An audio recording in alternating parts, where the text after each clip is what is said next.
Story മന്ദിരത്തിലേക്ക് സ്വാഗതം. ഇന്നലെയോ ഇന്നോ ഭാഗം 7. കവിളത്തടിയേറ്റ് സുദീപ് സ്തബ്ധനായി നിന്നു. നീ എന്ത് ധൈര്യത്തിലാണ് ഈ പാതിരാത്രിയിൽ എന്റെ മുറിയിലേക്ക് കയറി വന്ന് വീണ്ടും എന്നെ അപമാനിക്കാൻ ശ്രമിച്ചത്? ഒരു റോഡിനപ്പുറത്താണ് ജയസുധയുടെ വീട്. ഒന്നുറക്കെ ഞാൻ നിലവിളിച്ചാൽ അവിടെ വരെ കേൾക്കും. അതോടെ നിന്റെ കല്യാണം മുടങ്ങും. കാണണോ നിനക്ക്? ഇഷയുടെ നാവിൽ നിന്ന് വാക്കുകൾക്കു പകരം അഗ്നിയാണ് പുളഞ്ഞു വീണത്. അയാൾ ശബ്ദിച്ചില്ല. ഞാൻ അഴിഞ്ഞാടി നടന്നവളാണ് പോലും. നീ വിളിച്ചെടുത്തൊക്കെ വന്നത് എന്റെ തെറ്റാണ്. നിന്റെ സ്നേഹം ആത്മാർത്ഥമാണെന്ന് ഞാൻ വിശ്വസിച്ചു. പുരുഷനെന്നും അവളുടെ ശരീരം മാത്രം മതി, മനസ്സ് വേണ്ട. അത് മനസ്സിലാക്കാൻ ഞാൻ വൈകി. അവൾ നിന്ന് കിതച്ചു. അയാൾ പുറത്തേക്ക് പോകാനായി തിരിഞ്ഞു. അവൾ പെട്ടെന്ന് വാതിൽ തടഞ്ഞ് അയാളുടെ മുന്നിൽ കയറി നിന്നു. പേടിച്ചു പോയോ? പോകാൻ വരട്ടെ. എനിക്ക് പറയാനുള്ളത് കേട്ടിട്ടേ നിന്നെ ഈ മുറിയിൽ നിന്ന് ഞാൻ വിടൂ. എങ്കിൽ പറഞ്ഞു തുലയ്ക്ക്.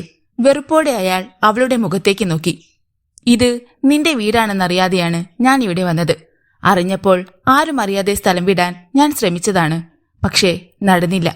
പിന്നെ വിചാരിച്ചു വിധിയാണ് എന്നെ ഈ വീട്ടിൽ കൊണ്ടുവന്നെത്തിച്ചതെന്ന്. കാരണം ഇങ്ങനെയൊരു കണ്ടുമുട്ടൽ ദൈവം പോലും ആഗ്രഹിച്ചെന്നിരിക്കും. ഇക്കാര്യത്തിൽ ദൈവത്തിനെയൊന്നും കൂട്ടുപിടിക്കണ്ട. നീ യഥാർത്ഥത്തിൽ ആരാണെന്ന് ആ ദൈവം തന്നെയാണ് എനിക്ക് മനസ്സിലാക്കി തന്നത്. ശരിയാ, ദൈവത്തിന് പോലും തെറ്റുപറ്റും. നീ ഒരു സംശയരോഗിയാണെന്ന് അദ്ദേഹം ഓർത്തു കാണില്ല. സുദീപിന്റെ കണ്ണുകളിൽ കോപം കത്തിപ്പടരുന്നത് അവൾ കണ്ടു. ജയസുധയുടെ അടുത്ത് എനിക്ക് വേണമെങ്കിൽ നിന്റെ തനി നിറം പുറത്തു കാണിക്കാമായിരുന്നു. പക്ഷേ എന്റെ ലാപ്ടോപ്പിൽ അവളെ വിശ്വസിപ്പിക്കാൻ സഹായിക്കുന്ന ഒരുപാട് ഫോട്ടോകൾ കിടപ്പുണ്ട്. നിന്നോട് പ്രതികാരം ചെയ്യാൻ പോലും ഞാൻ ആഗ്രഹിച്ചില്ല. കാരണം അതുപോലും നീ അർഹിക്കുന്നില്ല. സമന്മാരോട് വേണമല്ലോ യുദ്ധം ചെയ്യാൻ. മൃഗങ്ങൾ വളരെ താഴെയാണല്ലോ. എടീ! അയാൾ പെട്ടെന്ന് അവളുടെ കഴുത്തിന് നേരെ കൈനീട്ടി. തുടരുതന്നെ. അവളുടെ മൂർച്ചയുള്ള നോട്ടത്തിന് മുന്നിൽ അയാളുടെ കൈ നിശ്ചലമായി. എന്നെ ഒരുപാട് താലുലിച്ച വിരലുകളാണവ. ഞാനിപ്പോൾ പാമ്പുകളെപ്പോലെ വെറുക്കുന്നു. എന്റെ ശരീരത്തിൽ തൊട്ടാൽ ആ നിമിഷം ഞാൻ നിന്നെ കുത്തിക്കൊല്ലും. അയാൾ കൈ താഴ്ത്തിയിട്ടു. കല്യാണത്തിന് മുമ്പ് നീ എന്നെ ഇവിടുന്ന് പുറത്താക്കാൻ ശ്രമിക്കുകയാണ് അല്ലേ? നടക്കില്ല സുദീപ്. ഞാൻ ഈ വീട്ടിലുള്ള ഓരോ നിമിഷവും നിനക്ക് മനസ്സമാധാനം കിട്ടുകയില്ലെന്ന് എനിക്കറിയാം. എനിക്ക് കിട്ടുന്ന ആ സന്തോഷം വിട്ടുകളയാൻ ഞാൻ ഒരുക്കമല്ല. നിന്റെ കല്യാണം കഴിഞ്ഞാലും ഞാൻ ഇവിടുന്ന് പോവുകയില്ല. ചിലതൊക്കെ എന്റെ മനസ്സിൽ ഞാൻ തീരുമാനിച്ചിട്ടുണ്ട്. അതൊക്കെ നടത്തിയിട്ടേ നിന്നെ വിടൂ. അയാളുടെ നെറ്റിയിൽ ആ തണുപ്പത്തും വിയർപ്പ് പൊടിഞ്ഞിരിക്കുന്നത് അവൾ കണ്ടു. നിനക്കിനി പോകാം. ഇഷ അനുവാദം കൊടുത്തു. വാതിൽ തടഞ്ഞു നിന്ന അവൾ വഴിമാറിക്കൊടുത്തു. ഒരു കാര്യം കൂടി, ബാംഗ്ലൂരിൽ നിന്ന് നീ ഫ്രണ്ട്സിനെ ആരും കല്യാണത്തിന് ക്ഷണിച്ചിട്ടില്ല. അതിന്റെ കാരണവും എനിക്കറിയാം. പക്ഷേ അവരിൽ പലരും വരും നിന്റെ വഞ്ചനയ്ക്ക് ദൃക്സാക്ഷിയാകാൻ. സുദീപ് ഒന്ന് ഞെട്ടിയെന്ന് അവൾക്ക് തോന്നി. അവരോടെങ്കിലും നിനക്ക് പല ചോദ്യങ്ങൾക്കും ഉത്തരം പറയേണ്ടി വരും. പൊയ്ക്കോ. കുനിഞ്ഞ തലയുമായി അയാൾ വാതിൽ പുറത്തേക്ക് ഇറങ്ങിപ്പോയി. ഇഷ വാതിൽ ചേർത്തടച്ച് ബോൾട്ടിട്ടു. അവൾക്കപ്പോൾ കരച്ചിൽ വന്നു. എത്ര സ്നേഹിച്ചതാണ് അവനെ. അവന്റെ ചുണ്ടുകളിലും കണ്ണുകളിലും നെറ്റിയിലുമൊക്കെ എത്രയോ തവണ ഉമ്മ വെച്ചതാണ്. എനിക്ക് തെറ്റുപറ്റിപ്പോയി. നീ എനിക്ക് മാപ്പ് തരണമെന്ന് ഇപ്പോഴെങ്കിലും പറഞ്ഞാൽ മതിയായിരുന്നു അവന്. പക്ഷേ ഉറക്കം വരാതെ അവൾ കിടന്നു. രാവിലെ പതിവില്ലാതെ സബിത അവളുടെ മുറിയിലേക്ക് വന്നു. എന്താ ചേച്ചി? അവൾ ചോദിച്ചു. കുറച്ചു മുമ്പ് സുദീപ് എൻ്റെ അടുത്ത് വന്നു. അവന് വലിയ മാറ്റം. ശ്രുതിയെ ഇവിടുന്ന് എത്രയും വേഗം പറഞ്ഞു വിടണമെന്ന് നിർബന്ധിച്ചു കൊണ്ടിരിക്കുന്ന അവന് ഇപ്പം ഇത്തിരി അയവ് വന്നിരിക്കുന്നു. ഈ സമയത്ത് അവളെ പറഞ്ഞു വിടണ്ട എന്നാണ് അവൻ. സുദീപ് അങ്ങനെ പറഞ്ഞോ? ആശ്ചര്യം നടിച്ച് ഇഷ ചോദിച്ചു. അതെ. ഒരു രാത്രി കൊണ്ട് എന്ത് മറിമായം സംഭവിച്ചു എന്നാണ് എനിക്ക് മനസ്സിലാകാത്തത്. ഗർഭിണിയായ ഒരു സ്ത്രീയോട് കുറച്ച് കരുണ കാണിക്കണമെന്ന് തോന്നിക്കാണും ചേച്ചി. എന്തായാലും സുദീപിന്റെ കല്യാണം വരെ ഞാനിവിടെ കാണൂ. അത് കഴിഞ്ഞ് ആരെയും ബുദ്ധിമുട്ടുകയില്ല. സബിത ചോദ്യഭാവത്തിൽ അവളെ നോക്കി. ഡെലിവറിക്ക് 1 മാസം മുമ്പ് ഞാൻ ഇവിടുന്ന് പോകാതെ പറ്റില്ലല്ലോ. ഹോസ്പിറ്റലിൽ അഡ്മിറ്റ് ആകാനാണ് ദർശന ഡോക്ടർ പറഞ്ഞിരിക്കുന്നത്. സബിതയ്ക്ക് അക്കാര്യം അപ്പോഴാണ് ഓർമ്മ വന്നത്. പ്രസവം കഴിഞ്ഞാൽ 1 മാസം കഴിയുമ്പോൾ ശ്രുതി മടങ്ങിപ്പോകും. അമ്മ രഹസ്യമായി ഉപേക്ഷിച്ചിട്ട് പോയ കുഞ്ഞ് എന്ന വ്യാജേനയെ അതിനെ സബിതയ്ക്കും കൃഷ്ണനുണ്ണിക്കും കൈമാറും. അതിനു മുമ്പ് അച്ഛനും അമ്മയുമായി ഇക്കാര്യം ചർച്ച ചെയ്യുകയും വേണം. അവർ എതിർക്കാൻ സാധ്യതയില്ല. അപ്പോഴേക്ക് ജയസുധയെയും കൊണ്ട് സുദീപ് ഇംഗ്ലണ്ടിലേക്ക് പറന്നു കഴിഞ്ഞിരിക്കും. എല്ലാം ശുഭമായി കലാശിക്കും. മണി 8:30 ശ്രുതി താഴേക്ക് വാ, ബ്രേക്ക്ഫാസ്റ്റ് റെഡിയായിട്ടുണ്ട്. സബിത പറഞ്ഞു. അവരൊക്കെ കഴിക്കട്ടെ ചേച്ചി, ഞാൻ വന്നോളാം. ഇഷ ഒഴിഞ്ഞു. സമയത്ത് ആഹാരം കഴിക്കണം, പ്രത്യേകിച്ച് ഗർഭിണികൾ. ശ്രുതി വാ, വിശന്നിരിക്കാൻ പാടില്ല. അവളെയും കൊണ്ടാണ് സബിത താഴേക്ക് പോയത്. അവൾ ചെന്നപ്പോൾ ഡൈനിങ് റൂമിൽ കൃഷ്ണനുണ്ണിയും സുദീപും വിശ്വനാഥ പിള്ളയും ഉണ്ടായിരുന്നു. സൗദാമിനി അമ്മ അവർക്ക് പുട്ടും കടലക്കറിയും വിളമ്പിക്കൊടുത്തു. നിന്നെ കണ്ടില്ലല്ലോന്ന് ഞാൻ വിചാരിച്ചതേയുള്ളൂ മോളെ, വന്നിരിക്ക്. അവളെ കണ്ട് സൗദാമിനി അമ്മ പറഞ്ഞു. ഇഷ വിശ്വനാഥ പിള്ളയുടെ അടുത്ത് ഒഴിഞ്ഞുകിടന്നിരുന്ന കസേരയിലിരുന്നു. എതിർവശത്തായിരുന്നു കൃഷ്ണനുണ്ണിയും സുദീപും. അവൾ സുദീപിനെ ഒന്ന് നോക്കി. അയാൾ തലകുനിച്ചിരുന്ന് ഭക്ഷണം കഴിക്കുന്നതിൽ മാത്രം ശ്രദ്ധിച്ചതേയുള്ളൂ. സൗദാമിനി അമ്മ അവളുടെ മുൻപിലേക്ക് ഒരു പ്ലേറ്റ് എടുത്തു വെച്ചു. സബിത അവൾക്ക് പുട്ടും കടലക്കറിയും വിളമ്പി. നല്ല ചമ്പാവരി പൊടിച്ചുണ്ടാക്കിയ മൃദുവായ പുട്ടും മസാല മണമുള്ള കടലക്കറിയും.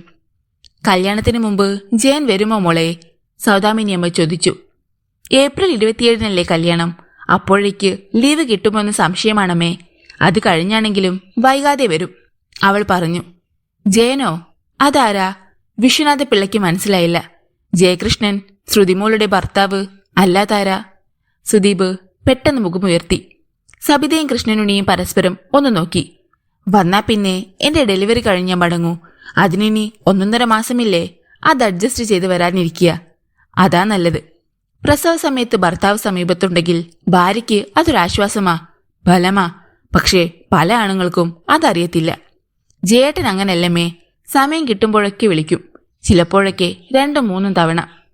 സൗദാമിനിയമ്മ പെട്ടെന്ന് സുദീപിന്റെ നേർക്ക് തിരിഞ്ഞു. സുദീപേ, കേട്ടോ നീ ഇതൊക്കെ? നീയും അറിഞ്ഞിരിക്കേണ്ട കാര്യങ്ങളാ, അവർ പറഞ്ഞു. അതിന് അവന്റെ കല്യാണം ഒന്ന് കഴിഞ്ഞോട്ടമ്മേ, ഇപ്പോഴേ വേണ ഉപദേശങ്ങൾ? ചിരിച്ചുകൊണ്ട് സബിത ചോദിച്ചു.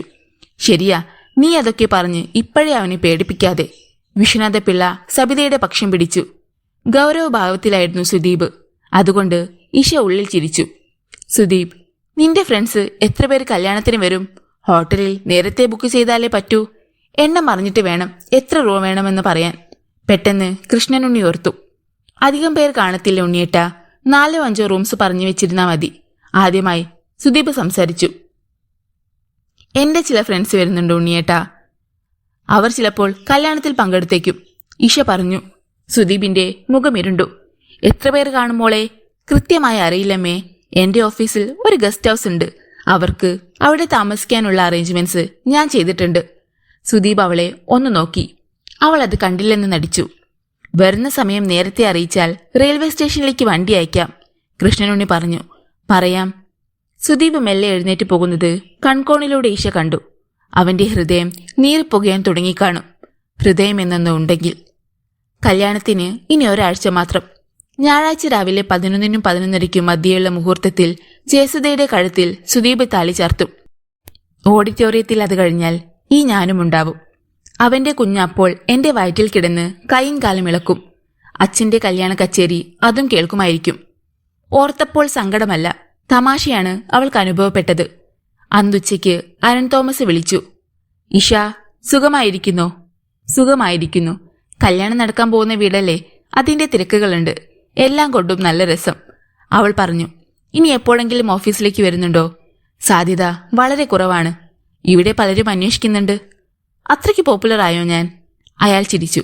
ഭംഗിയുള്ള ഒരു മുഖം പെട്ടെന്ന് മിസ്സാകുമ്പോൾ ആളുകൾ അന്വേഷിക്കില്ലേ?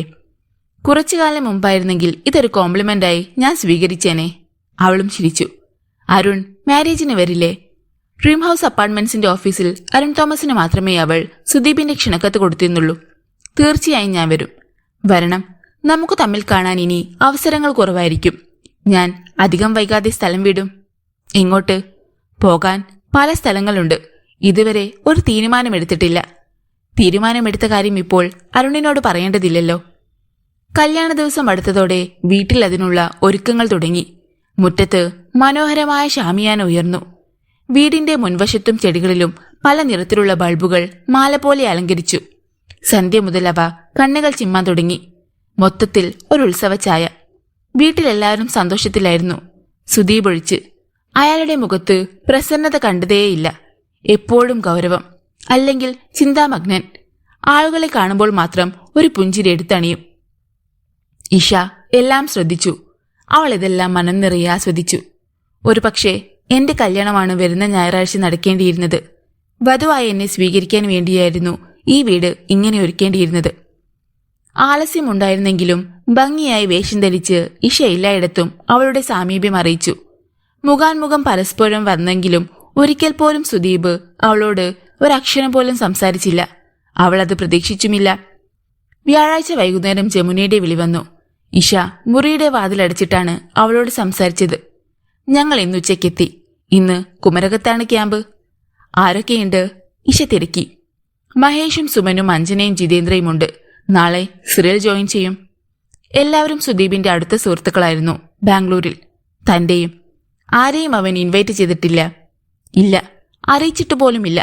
അതിന്റെ ഒരു ഡിസ്പ്ലഷർ എല്ലാവർക്കുമുണ്ട്, ജമുന പറഞ്ഞു. അതിരിക്കട്ടെ, എന്താണ് നിങ്ങളുടെ പ്രോഗ്രാം?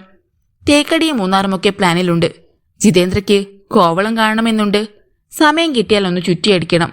എന്റെ വീട്ടിലും എല്ലാവരെയും കൊണ്ടു പോകണം. പാലായിൽ എന്റെ തറവാട് ഒരുങ്ങിക്കഴിഞ്ഞു. ജിസൻ ഇന്നലെ വന്നു. ജമുനയുടെ ഇളയ സഹോദരനാണ് ജിസൻ. എറണാകുളത്തെ സീപോർട്ടിൽ എഞ്ചിനീയറാണവൻ. സുദീപ് എങ്ങനെ ഇരിക്കുന്നു? ജമുന ചോദിച്ചു. കാണാൻ പോകുന്ന പൂരം ഞാൻ എന്തിനു പറഞ്ഞില്ലാതാക്കണം? പിറ്റേന്ന് രാവിലെ ഒരു വലിയ കാർ വീട്ടുമുറ്റത്ത് വന്നു നിന്നു. കാറിൽ നിന്ന് ജിതേന്ദ്രയും സുമനും അഞ്ജനയും മഹേഷും ജമുനയും ഒടുവിൽ സിറിലുമിറങ്ങി. എല്ലാവരെയും കണ്ട് സുദീപിന്റെ മുഖം വിളറി വെളുത്തു. എന്താ സുദീപ്, നീ ഞങ്ങളെയൊക്കെ മറന്നുപോയത്? നീ ജപ്പാനിൽ നിന്ന് വന്നിട്ട് ഞങ്ങളെ ഒന്ന് വിളിച്ചതുപോലുമില്ലല്ലോ. അറ്റ്ലീസ്റ്റ് നിനക്ക് ജമുനയെങ്കിലും ഒന്ന് കോണ്ടാക്ട് ചെയ്യാമായിരുന്നു. നിന്റെ ഗേൾഫ്രണ്ടിന്റെ ക്ലോസ് ഫ്രണ്ട് ആയിരുന്നില്ലേ അവൾ? മഹേഷാണ് തുടങ്ങി വച്ചത്. അതിപ്പോ നിങ്ങളെല്ലാവരും കൂടി ഒന്നിച്ച്. It's really a surprise. ഞാൻ ഒട്ടും വിചാരിച്ചില്ല. എന്തു പറയണമെന്നറിയാതെ സുദീപ് നിന്നു പരിങ്ങി. Sudeep, we are on vacation. This time the destination is Munnar. നിന്റെ നാട്ടിലൂടെയാണ് പോകുന്നതെന്ന് ജമുന പറഞ്ഞപ്പോ we thought we must pay visit to your parents, Anjana പറഞ്ഞു. Very nice of you. Isha പറഞ്ഞിട്ട് കരുതിക്കൂട്ടി വന്നതാണോ എന്ന് അയാൾ പേടിച്ചു. എങ്കിൽ എന്താ സുദീപ്, വീടൊക്കെ ഇലൂമിനേറ്റ് ചെയ്തിരിക്കുന്നേ? വല്ല വിശേഷവുമുണ്ടോ? ഒന്നും അറിയാത്ത മട്ടിൽ സുമൻ തിരക്കി. ആരാണ് വന്ന അതിഥികൾ എന്നറിയാൻ വേണ്ടി കൃഷ്ണനുണ്ണി പുറത്തേക്ക് വന്നു. ജമുന അത് കണ്ടു. സുദീപ്, ഞങ്ങൾ നിന്നെ അപമാനിക്കാൻ വന്നതല്ല. ബട്ട് അവർ പ്രൊട്ടസ്റ്റ്. അത് നിന്നെ അറിയിക്കാതിരിക്കാനും വയ്യ. നിന്റെ മാരേജിന് ഇൻവൈറ്റ് ചെയ്തതനുസരിച്ച് ഞങ്ങൾ വന്നതാണെന്ന് വീട്ടുകാരുടെ മുമ്പിൽ അഭിനയിച്ചാൽ മതി, അവൾ പറഞ്ഞു. അപ്പോഴേക്ക് കൃഷ്ണനുണ്ണി മുറ്റത്തേക്ക് ഇറങ്ങി വന്നു. ഉണ്ണിയേട്ടാ, ബാംഗ്ലൂരിൽ നിന്ന് വന്ന ഫ്രണ്ട്സാണ്.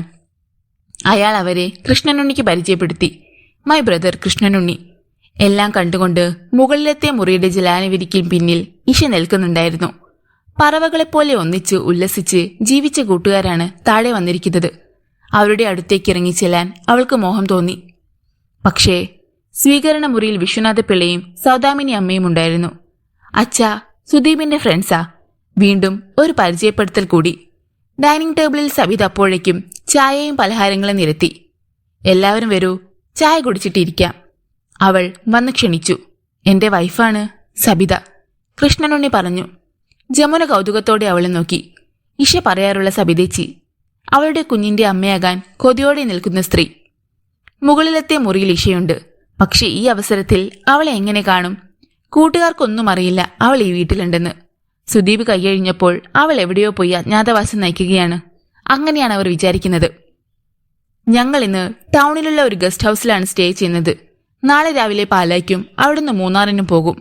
പിന്നെ 27th രാവിലെ കല്യാണ മണ്ഡപത്തിലേക്കേ വരൂ, മഹേഷ് പറഞ്ഞു. സുദീപ് തല കുളിക്കിയതേയുള്ളൂ. ചായ കുടിച്ചു കഴിഞ്ഞ് അവർ പോകാൻ തയ്യാറായി. സുദീപ്, നീ കൂടെ ടൗണിലോട്ട് വാ. കുറച്ചുനേരം സംസാരിച്ചിരുന്നിട്ട് പോകാമല്ലോ. ഒരു വർഷത്തെ വിശേഷങ്ങൾ പറയാനില്ലേ നമുക്ക്? ജമുന അയാളെ ഒന്ന് നോക്കിയിട്ട് പറഞ്ഞു. സുദീപ് ഒന്ന് മടിച്ചു. അവർ സൗഹൃദത്തിന്റെ പേരിലല്ല ക്ഷണിച്ചതെന്നും വിചാരണ നടത്താനാണെന്നും അയാൾ ഭയന്നു. ചെല്ലുമോനെ, പോയിട്ട് അധികം വൈകാതെ ഇങ്ങ് വന്നാ മതി, സൗദാമിനി അമ്മ അനുവാദം കൊടുത്തു. സുദീപിന് പിന്നെ എതിർക്കാൻ കഴിഞ്ഞില്ല. അയാൾ ചെന്ന് ഡ്രസ്സ് മാറി വേഗം വന്നു. നിന്റെ കാറും കൂടി എടുത്തോ, തിരിച്ചു പോരേണ്ടേ, ജമുന പറഞ്ഞു. വന്ന കാറിൽ അപ്പോഴേക്ക് മറ്റുള്ളവർ കയറി കഴിഞ്ഞിരുന്നു. സുദീപിനോടൊപ്പം ജമുന അവന്റെ കാറിൽ കയറി. അവനെ ഒറ്റയ്ക്ക് കിട്ടണമെന്നത് അവളുടെ ഒരു ലക്ഷ്യമായിരുന്നു. പിന്നാലെയാണ് സുദീപിന്റെ കാറ് പോയത്. ഇഷയ്ക്ക് നിന്റെ വീട്ടിൽ സുഖം തന്നെയല്ലേ, ജമുന പെട്ടെന്ന് ചോദിച്ചു. നിങ്ങളെല്ലാവരും കൂടി പ്ലാൻ ചെയ്ത പദ്ധതിയായിരുന്നു ഇത് അല്ലേ? നിസ്സഹായതയോടെ അവളെ നോക്കി. ഇഷ നിന്റെ വീട്ടിലുണ്ടെന്ന് എനിക്കല്ലാതെ വേറെ ആർക്കും അറിയില്ല. പിന്നെങ്ങനെ ഞങ്ങളെല്ലാവരും കൂടി പ്ലാൻ ചെയ്ത പദ്ധതിയാവും? ഇതിന്റെ പിന്നിൽ ആരും തന്നെയായാലും ഇത് വളരെ ക്രൂവലായിപ്പോയി. നീ ചെയ്തതിലും വലിയ ക്രൂവൽറ്റിയൊന്നും ആരും ചെയ്തിട്ടില്ല. സ്നേഹിച്ച പെണ്ണിനെ കാര്യം കണ്ട ശേഷം കൈയൊഴിയുന്നത് ഇന്നും ഇന്നലെയും തുടങ്ങിയ തമാശയല്ല പുരുഷന്. പക്ഷേ നീയും അങ്ങനെ ചെയ്യുമെന്ന് അവളോ ഞാനോ സ്വപ്നത്തിൽ പോലും കരുതിയില്ല. ജമുന പറഞ്ഞു. നിങ്ങളുടെ ബന്ധത്തിന് ഞാനാണല്ലോ ഏറ്റവും കൂടുതൽ ഒത്താശ ചെയ്തു തന്നതെന്ന് ഓർക്കുമ്പോൾ എനിക്ക് വലിയ ദുഃഖവും കുറ്റബോധവുമുണ്ട്. സൗഹൃദത്തിലും സ്നേഹത്തിലും വിശ്വാസമെന്നത് ഏറ്റവും പ്രധാനപ്പെട്ട ഘടകമാണ്. അത് നഷ്ടപ്പെട്ടാൽ പിന്നെ ഒരു ഒത്തുതീർപ്പിന് സാധ്യതയില്ല ജമുന. ഡ്രൈവ് ചെയ്തതിനിടയിൽ വളരെ സാവകാശമാണ് സുദീപ് സംസാരിച്ചത്. അവൾ നിന്നെ വഞ്ചിച്ചിട്ടില്ലെന്ന് എനിക്കുറപ്പുണ്ട്, ജമുന പറഞ്ഞു. പക്ഷേ എനിക്കുറപ്പില്ലല്ലോ. നിന്നെ കണ്ണുമടച്ച് സ്നേഹിച്ചതാണ് അവൾക്ക് പറ്റിയ ഏറ്റവും വലിയ മണ്ടത്തരം. ജമുനയുടെ വാക്കുകളിൽ രോഷം പതഞ്ഞുയർന്നു. നിന്നെ അവൾ വെറുത്തുപോയെങ്കിലും ഉള്ളിന്റെ ഉള്ളിൽ അവൾ എപ്പോഴും നിന്നെ സ്നേഹിക്കുന്നുണ്ട്. നിനക്ക് ഒരാപത്തും വരരുതെന്ന് അവൾ ആഗ്രഹിക്കുന്നുണ്ട്. അതുകൊണ്ടാണ് പഴയ കഥകളൊന്നും നിന്റെ വീട്ടിൽ അവൾ വെളിപ്പെടുത്താത്തത്. ശ്രുതി എന്ന പേരിൽ മറ്റൊരാളായി ജീവിച്ചത് അതെന്റെ സഹതാപം പിടിച്ചു പറ്റാനാണ്. സുദീപ്, മൂർച്ചയുള്ള സ്വരമായിരുന്നു ജമുനയുടേത്. നീ എന്റെ ആരുമല്ല. അതുകൊണ്ട് മാത്രമാണ് ഞാനിപ്പോൾ നിന്റെ കവിളത്തടിക്കാത്തത്. ഒരു കണക്കിന് അവൾ ഭാഗ്യവതിയാ.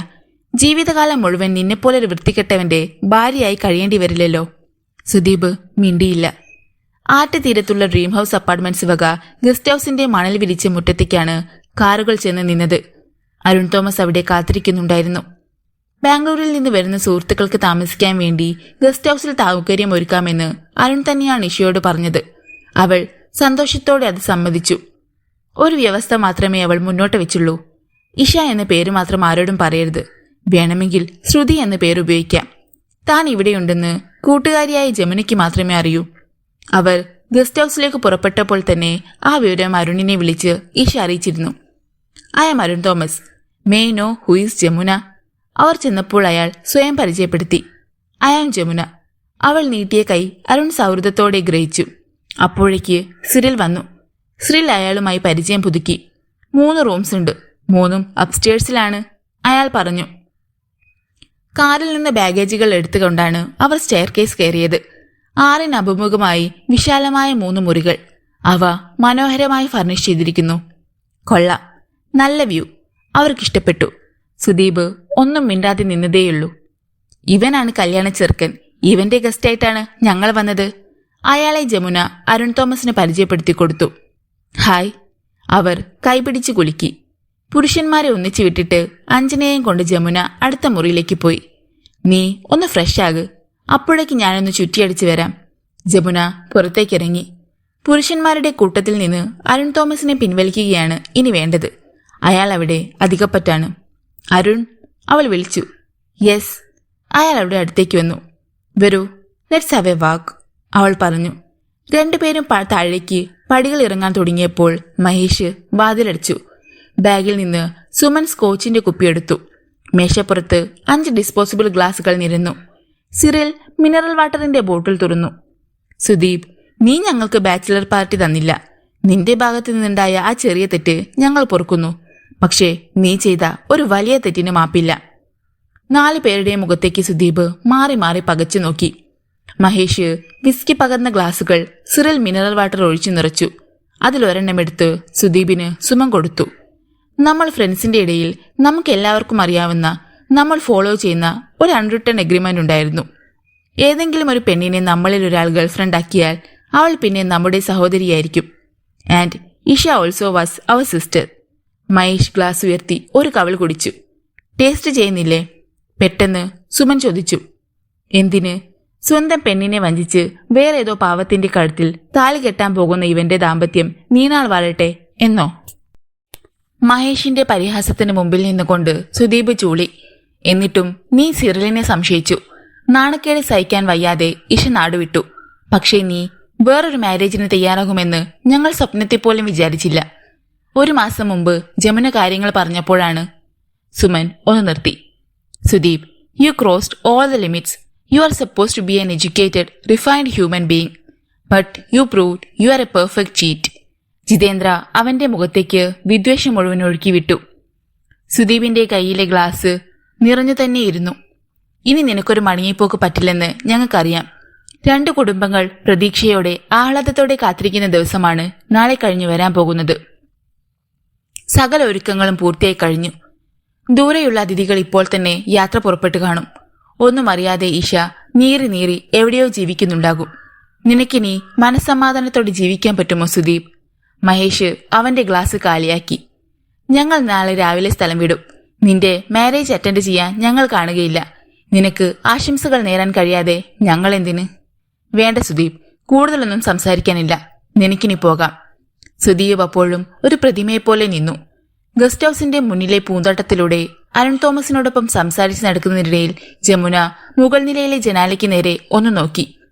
വെള്ള നിറത്തിലുള്ള കർട്ടൻ അല്ലാതെ അവൾക്ക് ഒന്നും കാണാൻ കഴിഞ്ഞില്ല. വലിയ സഹായമാണ് ഈശയ്ക്ക് അരുൺ ചെയ്തു കൊടുത്തത്. She really enjoy that position in your office. സത്യത്തിൽ ഈ നാട് വിട്ടു പോകാൻ ഇപ്പോഴും അവൾക്ക് മനസ്സില്ല. ജമുന പറഞ്ഞു. പോകണമെന്ന് എന്തിനാണ് നമ്മൾ നിർബന്ധം പിടിക്കുന്നത്? She can continue here. പ്രതീക്ഷയോടെ അരുൺ അവളുടെ മുഖത്തേക്ക് നോക്കി. പോകാതെ പറ്റില്ല. അവൾ ജീവിക്കേണ്ടത് ഇവിടെയല്ല. അതുതന്നെ കാരണം. ഞാൻ ബാംഗ്ലൂരിലേക്ക് താമസിക്കാൻ തുടങ്ങിയിട്ട് 3 വർഷമാകുന്നു. പക്ഷേ എനിക്കിതുവരെ ആ സിറ്റിയുമായിട്ട് പൊരുത്തപ്പെടാൻ കഴിഞ്ഞിട്ടില്ല. Still I do not belong to Bangalore. എങ്കിൽ പിന്നെ തിരിച്ചു വന്നൂടെ? നമ്മുടെ കേരളത്തിലും ടെക്നോ പാർക്കും ഇൻഫോസിറ്റിയും ഒക്കെ ഉണ്ടല്ലോ. അരുൺ പറഞ്ഞു. നാട്ടിലൊരാളെ കെട്ടി ഇവിടെ തന്നെ കൂടണമെന്നാണ് എന്റെ മോഹം. പക്ഷേ നടക്കണമെന്നില്ല. സ്വപ്നങ്ങൾ നീന്തത് സുഖമുള്ളൊരു ഏർപ്പാടാണല്ലോ. അരുൺ തോമസ് ചിരിച്ചു. സുദീപ് തനിച്ച് ഗസ്റ്റ് ഹൌസിന്റെ കണ്ണാടി വാതിൽ തുറന്ന് പുറത്തേക്ക് ഇറങ്ങി വന്നത് ജമുനയാണ് ആദ്യം കണ്ടത്. അരുൺ, ഒരു മിനിറ്റ്. സുദീപ് പോവുകയാണെന്ന് തോന്നുന്നു. അവൾ വേഗം അയാളുടെ അടുത്തേക്ക് നടന്നു. അയാൾ കാറിലേക്ക് കയറും മുമ്പേ അവൾ ചെന്നു. അയാൾ അവളെ ഒന്ന് നോക്കി. അത്രയും വിഷാദം നിറഞ്ഞ മുഖത്തോടെ അവൾ അയാളെ ഒരിക്കലും കണ്ടിട്ടുണ്ടായിരുന്നില്ല. Sudeep, what happened? അവൾ ചോദിച്ചു. മറുപടി പറയാതെ അയാൾ കാറിൽ കയറി ഓടിച്ചുപോയി. സുദീപ് വീട്ടിൽ ചെന്നപ്പോൾ മുറ്റത്ത് ഉയർത്തിയ ഷാമിയാനയിൽ ജോലിക്കാർ കസേരകൾ അടുക്കി വയ്ക്കുകയായിരുന്നു. വൈകുന്നേരം മുതൽ അതിഥികൾ വന്നു തുടങ്ങും. വിശ്വനാഥ പിള്ള ആരോടോ സന്തോഷത്തോടെ ഫോണിൽ സംസാരിക്കുന്നു. കല്യാണ മണ്ഡപത്തിലേക്കുള്ള വഴി ഏതോ സുഹൃത്തിന് പറഞ്ഞു കൊടുക്കുകയാണ്. മുൻവശത്തെ മുറിയിൽ സബിതയുണ്ടായിരുന്നു. സുദീപ്, നിന്റെ ഫ്രണ്ട്സ് പോയോ? അവൾ ചോദിച്ചു. ഉണ്ണിയേട്ടൻ എവിടെ? മുറിയിലുണ്ട്. ഏടത്തി കൂടി വാ, അയാൾ പറഞ്ഞു. സുദീപിന്റെ മുഖഭാവം കണ്ടപ്പോൾ എന്തോ കുഴപ്പമുണ്ടെന്ന് അവൾക്ക് തോന്നാതിരുന്നില്ല. അവളെ കൂടി വിളിച്ചപ്പോൾ എന്തോ കാര്യമായി സംഭവിച്ചിട്ടുണ്ടെന്ന് അവൾക്ക് തോന്നി. എന്താ സുദീപ്? മുറിയിലേക്ക് കയറി വന്ന അയാളെ കണ്ട് കൃഷ്ണനുണ്ണി ചോദിച്ചു. ഒരു കാര്യമുണ്ട് ഉണ്ണിയേട്ടാ. സബിത മുറിയിലേക്ക് കയറി വന്നു കഴിഞ്ഞപ്പോൾ സുദീപ് ചെന്ന് വാതിലടിച്ചു. കൃഷ്ണനുണ്ണിയും സബിതയും അയാളെ പകച്ചു നോക്കി. ഞാനൊരു കാര്യം പറഞ്ഞാൽ നിങ്ങളത് മനസാന്നിധ്യത്തോടെ കേൾക്കണം. ജയസുധയുമായുള്ള എന്റെ കല്യാണം നടക്കാൻ പാടില്ല. വിവാഹത്തിൽ നിന്ന് ഞാൻ പിന്മാറുകയാണ്. സബിത ഞെട്ടി. സുദീപ്, നീ എന്ത് ഭ്രാന്തായി പറയുന്നത്? വിശ്വസിക്കാനാവാതെ കൃഷ്ണനുണ്ണി അനിയനെ നോക്കി. ഭ്രാന്തല്ല ഉണ്ണിയേട്ടാ, എനിക്ക് ഭ്രാന്ത് പിടിക്കാതിരിക്കാനാണ്. ഞാനൊരു പെൺകുട്ടിയുമായി ഇഷ്ടത്തിലാണെന്ന് മുമ്പൊരിക്കൽ സബിതയടുത്തിയോട് പറഞ്ഞിരുന്നു. ഓർമ്മയില്ലേ ഇഷ? ഉവ്വ് എന്നർത്ഥത്തിൽ അവൾ തലകുലുക്കി. ഞാൻ ജപ്പാനിലേക്ക് പോകുമ്പോൾ അവൾ പ്രഗ്നന്റ് ആയിരുന്നു. ചില തെറ്റിദ്ധാരണകൾ കാരണം ഞങ്ങൾ തമ്മിൽ അകന്നു. അവളുടെ ഫോട്ടോ ഞാൻ കാണിക്കാം. ബാക്കിയെല്ലാം നിങ്ങൾക്ക് മനസ്സിലാകും. സുദീപ് മൊബൈലിൽ ഇഷയുടെ ഫോട്ടോ എടുത്ത് അവർക്ക് കാട്ടിക്കൊടുത്തു. ശ്രുതിയല്ലേ ഇത്? സബിത വീണ്ടും ഞെട്ടി. സുദീപ്. കൃഷ്ണനുണ്ണി അമ്പരന്നു. സുദീപ് മെല്ലെ മുഖം കുനിച്ചു. എല്ലാം കേട്ട് കഴിഞ്ഞപ്പോൾ കൃഷ്ണനുണ്ണി തളർച്ചയോടെ കസേരയിലിരുന്നു. സുദീപ്, നിനക്കിത് നേരത്തെ ഞങ്ങളോട് പറയാമായിരുന്നു. അർത്ഥശൂന്യമായ വാക്കുകളാണെന്ന് അറിയാമായിരുന്നെങ്കിലും സബിത അയാളെ കുറ്റപ്പെടുത്തി. ഈ അവസാന നിമിഷത്തിൽ ഇനിയൊരു പുനർചിന്തനം അത് സാധ്യമല്ല സുദീപ്. നമ്മൾ തീരുമാനിച്ചതുപോലെ എല്ലാം നടക്കണം, അണുവിട തെറ്റാതെ. പെട്ടെന്ന് കൃഷ്ണനുണ്ണി തല ഉയർത്തി പറഞ്ഞു. ഒരു പെണ്ണിനെ ഞാൻ ചതിച്ചു. ഇനി വേറൊരു പെണ്ണിനെ കൂടി. അത് വേണോ ഉണ്ണിയേട്ടാ? നിസ്സഹായതയോടെ സുദീപ് തല ഉയർത്തി. ഒരു തെറ്റ് തിരുത്താൻ വേണ്ടി വേറൊരു തെറ്റ് ചെയ്യണ്ട, അതല്ലേ വേണ്ടത്? ഈ വിവാഹം മുടങ്ങിയാൽ അത് എത്ര പേരെ ബാധിക്കുമെന്നറിയാമോ? നമ്മൾ ഈ സത്യം മറച്ചു വെച്ചാൽ നീ മാത്രം ദുഃഖിച്ചാൽ മതി. നീ ഒരാൾ മാത്രം, കൃഷ്ണനുണ്ണി ഉറച്ച സ്വരത്തിൽ പറഞ്ഞു. പക്ഷേ ശ്രുതി. സബിത അയാളുടെ നേർക്ക് കണ്ണുകൾ നീട്ടി. വിഡ്ഢിത്തം പറയാതെ. ഈ വിവാഹം മുടക്കിയാൽ ശ്രുതിയെ ഇവന് കിട്ടുമെന്ന് നിനക്ക് തോന്നുന്നുണ്ടോ? അന്തസ്സും അഭിമാനവുമുള്ള പെണ്ണാണവൾ. ഒരിക്കലും ഇവനെ അവൾ സ്വീകരിക്കുകയില്ല. അങ്ങനെ പറയരുത്. നിങ്ങളിൽ ആരോടെങ്കിലും വിഷയോടൊന്ന് സംസാരിക്കണം. അത് കഴിഞ്ഞ് മതി ഒരു തീരുമാനമെടുക്കുന്നത്. സുദീപ് അപേക്ഷ പോലെ അയാളെ നോക്കി. ഞാൻ സംസാരിക്കുകയില്ല. എന്റെ ഭാര്യയും സംസാരിക്കുകയില്ല. അവളുടെ മുമ്പിൽ ചെറുതാവാൻ ഞങ്ങൾ ഒരുക്കമല്ല, കൃഷ്ണനുണ്ണി പറഞ്ഞു. ആ വാതിലടഞ്ഞു എന്ന് സുദീപിന് മനസ്സിലായി. ഞാൻ തന്നെ സംസാരിക്കാം, എനിക്കതിൽ മടിയൊന്നുമില്ല. അല്ലെങ്കിൽ പിന്നീടൊരിക്കൽ എനിക്ക് തോന്നും, ഒരു പക്ഷേ ഞാൻ ചോദിച്ചിരുന്നെങ്കിൽ. സുദീപ് മെല്ലെ വാതിൽ തുറന്ന് മുറിയിൽ നിന്നിറങ്ങി. ഇഷയുടെ വാതിൽ അടഞ്ഞു കിടക്കുകയായിരുന്നു. അവളുടെ മുറിയുടെ മുമ്പിൽ അയാൾ ഒരു നിമിഷം നിന്നു. എന്താണ് അവളോട് പറയേണ്ടത്? എങ്ങനെയാണ് തുടങ്ങേണ്ടത്? മറുപടി അനുകൂലമല്ലെങ്കിൽ എന്തു പറഞ്ഞാണ് നിർബന്ധിക്കേണ്ടത്? അയാൾ വാതിലിൽ മെല്ലെ ഒന്ന് മുട്ടി. എന്നിട്ട് കാത്തുനിന്നു. അല്പനേരം കഴിഞ്ഞിട്ടും കതക് തുറന്നില്ല. വീണ്ടും മുട്ടാൻ കൈയുയർത്തിയപ്പോഴേക്ക് ഉള്ളിൽ ഓടാമ്പൽ നീക്കുന്ന ശബ്ദം അയാൾ കേട്ടു. വാതിൽ തുറന്നപ്പോൾ പുറത്തു നിന്നിരുന്ന സുദീപിനെ കണ്ട് ഈശ ഒന്ന് പകച്ചു. അവൾ ഒട്ടും പ്രതീക്ഷിച്ചിരുന്നില്ല അയാളെ. എന്ത് വേണം? അവൾ ചോദിച്ചു. എനിക്ക് സംസാരിക്കാനുണ്ട്. അവളൊന്നും മിണ്ടിയില്ല. ഞാൻ അകത്തേക്ക് വരട്ടെ? അവൾ വാതിലിനടുത്തു നിന്ന് ഉള്ളിലേക്ക് നീങ്ങി നിന്നു. അയാൾ മുറിയിലേക്ക് കയറി. എനിക്ക് പറയാനുള്ളത് കേട്ടാൽ ഒരു പക്ഷേ നീ വിശ്വസിക്കുകയില്ല. പക്ഷേ എനിക്ക് പറയാതിരിക്കാൻ വയ്യ. ഒരു ഉറച്ച തീരുമാനമെടുത്തിട്ടാണ് ഞാൻ വന്നിരിക്കുന്നത്. അയാളുടെ മുഖത്തേക്ക് തന്നെ നോക്കി നിന്നതല്ലാതെ അവൾ ഒരക്ഷരം പോലും പറഞ്ഞില്ല. ജയസുദ്ധയുമായുള്ള വിവാഹത്തിൽ നിന്ന് ഞാൻ പിന്മാറുകയാണ്. എന്തുകൊണ്ട്? നിന്റെ കഴുത്തിൽ താലി കെട്ടണമെന്ന് ഞാൻ ആഗ്രഹിക്കുന്നതുകൊണ്ട്. അവൾ ഒന്ന് ചിരിച്ചു. അത് പരിഹാസ ചിരിയാണോ അവജ്ഞ കലർന്ന ചിരിയാണോ എന്ന് അയാൾക്ക് മനസ്സിലാക്കാൻ കഴിഞ്ഞില്ല. എനിക്ക് നിന്റെ തീരുമാനം അറിയണം. ശരിക്കും ആലോചിച്ചിട്ടാണോ നീ അങ്ങനെ പറഞ്ഞത്? അവൾ ചോദിച്ചു. അതെ. ജയസുധയുടെ വീട്ടിൽ ഇതറിയുമ്പോൾ 2 or 3 ആത്മഹത്യകൾ നടന്നെന്ന് വരാം. ഇല്ല, കാര്യങ്ങൾ സാവകാശം പറഞ്ഞ് അവരെ ഞാൻ മനസ്സിലാക്കിക്കും. എന്നിൽ നിന്ന് വേറൊരു പെണ്ണ് ഗർഭിണിയായിട്ടുണ്ടെന്നറിഞ്ഞാൽ എന്റെ ഭാര്യയാകാൻ ജയസുധ തയ്യാറാവുകയില്ല. ശരിയായിരിക്കാം, പക്ഷെ അവളുടെ അച്ഛനും അമ്മയ്ക്കും ആ മാനക്കേട് സഹിക്കാൻ കഴിഞ്ഞെന്ന് വരില്ല. അവർ എന്തെങ്കിലും കടുങ്കൈ ചെയ്താൽ ഒന്നും സംഭവിക്കുകയില്ല. എന്നെപ്പോലൊരുത്തൻ മകളുടെ ഭർത്താവായില്ലല്ലോ എന്നോർത്ത് ആശ്വസിക്കുകയുള്ളൂ അവർ. ഇഷ ഒന്നാലോചിച്ചു. ഓക്കെ, നിന്റെ ഇഷ്ടം അതാണെങ്കിൽ പിന്നെ ഞാൻ എന്തു പറയാനാണ്? എങ്കിലും ഇത്രയുമായ സ്ഥിതിക്ക് ഐ ഹാവ് സർട്ടൻ ഡിമാൻഡ്സ്, അവൾ പറഞ്ഞു. ടെൽ മീ, സുദീപ് പറഞ്ഞു. ജയസുധയുമായി തീരുമാനിച്ചുറപ്പിച്ച അതേ ദിവസം അതേ മുഹൂർത്തത്തിൽ തന്നെ നമ്മുടെ മാരേജ് നടത്താം. അതേ ഓഡിറ്റോറിയം. ജയസുധയും അവളുടെ വീട്ടുകാരും ഒഴിച്ച് നിന്റെ വധുവ ഞാനാണെന്ന് ആരും അറിയാൻ പാടില്ല. അതായത് നിന്റെ ബന്ധുക്കളും സുഹൃത്തുക്കളും നാട്ടുകാരും മുഹൂർത്ത സമയത്തു മാത്രമേ ജയസുധയല്ല വധു എന്നറിയാവൂ. സമ്മതം. നാളെ രാവിലെ നിന്റെ അച്ഛന്റെയും അമ്മയുടെയും ചേട്ടന്റെയും ചേട്ടത്തിയുടെയും സാന്നിധ്യത്തിൽ നിന്റെ തെറ്റിന് എന്നോട് മാപ്പ് പറയണം. പറയാം. അറിയാതെ ഇഷയുടെ കണ്ണുകൾ രണ്ടും നനഞ്ഞു. പൊയ്ക്കോ. പരാജിതനായ ഒരു യോദ്ധാവിനെ പോലെ സുദീപ് മെല്ലെ തിരിഞ്ഞ് വാതിലിനടുത്തേക്ക് നടന്നു. സുദീപ്, പെട്ടെന്ന് അവൾ വിളിച്ചു. അയാൾ തിരിഞ്ഞു നിന്നു. ഇവിടെ വാ. അയാൾ വീണ്ടും അവളുടെ അടുത്തേക്ക് ചെന്നു. അവൾ അയാളുടെ കണ്ണുകളിലേക്ക് നോക്കി. സുദീപ്, എന്റെ ആഗ്രഹങ്ങളാണ് ഞാൻ പറഞ്ഞത്. നീ എല്ലാം സമ്മതിക്കുകയും ചെയ്തു. എനിക്ക് തൃപ്തിയായി. പക്ഷെ നീ വിവാഹം കഴിക്കേണ്ടത് എന്നെയല്ല, ജയസുധയെയാണ്. ഇഷ, ഞെട്ടലോടെ അയാൾ അവളെ നോക്കി. എന്തോ ഒരു ചെറിയ പൊരുത്തക്കേട് നമ്മൾ തമ്മിലുണ്ട്. അല്ലെങ്കിൽ എന്നോടുള്ള എന്തോ ഒരു അനിഷ്ടം. അതുകൊണ്ടാണ് നീ എന്നെ ഉപേക്ഷിച്ചു പോയത്. ഒരു പക്ഷേ അത് നന്മയ്ക്കായിരിക്കാം. എന്റെ വിവാഹിത ഒരു കുഞ്ഞിനെ പ്രസവിക്കുക എന്നത് ഈ ആധുനിക സമൂഹത്തിൽ ഒരു കുറ്റകൃത്യമാണെന്ന് എനിക്ക് തോന്നുന്നില്ല. അതുകൊണ്ട് എനിക്ക് ദുഃഖമോ നിരാശയോ ഇല്ല. തീരുമാനിച്ച വിവാഹം തന്നെ നടക്കട്ടെ.